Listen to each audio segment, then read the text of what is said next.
Welcome back, aspirants, to another explainer. Let's just dive right in, shall we?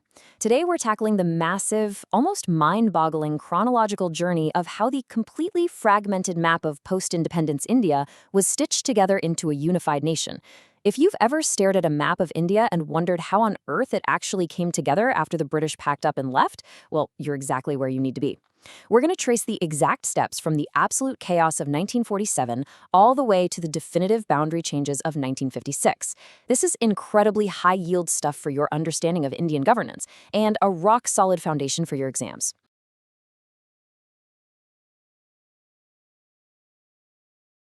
Here is the roadmap for today's explainer.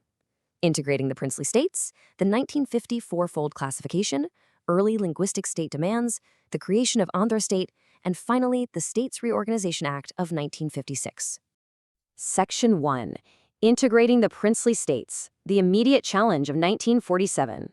Picture the map of India right at independence. It was basically a giant, fractured jigsaw puzzle. The 1947 Act gave princely states three choices: join India, join Pakistan, or just stay independent. And that created a staggering geopolitical nightmare because there were exactly 552 distinct princely states, sitting right inside India's geographical borders. The monumental task for the new government was convincing them to join the Union. Now, amazingly, 549 of them integrated pretty smoothly. But three absolutely refused to play ball. So how did we get those three holdouts into the fold? You've got to lock this into your memory because it is highly testable for your prelims. First up, Hyderabad. They were brought in by means of police action.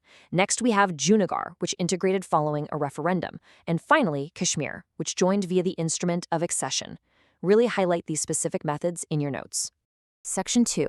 The 1950 four-fold classification, an ad hoc solution. Okay, so once the territory was actually secured, we had a new headache. How do we organize it all? In 1950, the Constitution grouped the 29 states of the Indian Union into this really peculiar, kind of messy stopgap arrangement. You'll definitely want to memorize this fourfold structure. Part A was made up of the 9 former governors' provinces of British India. Think places like Assam, Bihar, and Bombay. Part B? Those were the 9 former princely states that actually had legislatures, like Hyderabad, J&K, and Mysore.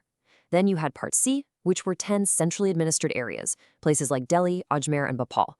And finally, sitting all by itself in Part D was the solitary territory of the Andaman and Nicobar Islands. Section 3. Early linguistic state demands, administrative versus linguistic. Now, that fourfold setup? Totally ad hoc. And almost immediately, severe resentment started brewing, especially down in South India. People were demanding that states be reorganized based on the language they spoke. So, the government had to step in. First, in June 1948, the Dhar Commission comes along and says, nope, let's reorganize based purely on administrative convenience. They flat out rejected the linguistic factor. Naturally, that caused an absolute uproar. To calm things down, the JVP Committee was formed. But guess what? By April 1949, this committee, which included heavyweights like Jawaharlal Nehru, followed by Patel, and Patabi Sitarmaya, they also formally rejected language as the baseline. The government was really digging its heels in. Section 4. Creation of Andhra State, the turning point of 1953. But look, you just can't ignore the will of the people forever. The government's strict administrative stance crashed head-on into growing grassroots agitation. Poti Sri Ramulu, a respected Congress leader, went on a grueling 56-day hunger strike, demanding a separate state for Telugu-speaking people. And tragically, he died during this strike. His death was the spark that lit the powder keg. It ignited massive, undeniable popular agitation. The pressure was just off the charts, and by October 1953, the government of India was quite literally forced to carve out the Telugu-speaking areas from Madras state. And just like that, Andhra State was born, marking it as India's very first linguistic state. Section 5. States Reorganisation Act 1956, the final resolution. Creating Andhra was a total game-changer. It set off a domino effect across the entire country, forcing the government to realize they needed a permanent fix. So in December 1953, they appointed the States Reorganisation Commission. It was chaired by Fazl Ali alongside K.M. Panikkar and H.N. Kunzru. When they dropped their report in September 1955, they made a huge concession. They broadly accepted language as a basis for reorganizing states, And guys, this is a vital distinction for your exams, they explicitly rejected the theory of one language, one state. Their overarching philosophy was that the unity of India simply had to remain the absolute primary consideration, period. So what exactly did they base their recommendations on? If you're writing a mains answer, firmly anchor these 4 exact factors. Number 1, preservation and strengthening of the unity and security of the country. Number 2, linguistic and cultural homogeneity. 3, financial, economic, and administrative considerations. And 4, the planning and promotion of the welfare of the people in each state as well as the nation as a whole. You see, it was a really delicate balancing act of all these elements, not just language. And that brings us to the climactic resolution of our timeline. The government broadly accepted the Fazl Ali Commission's recommendations.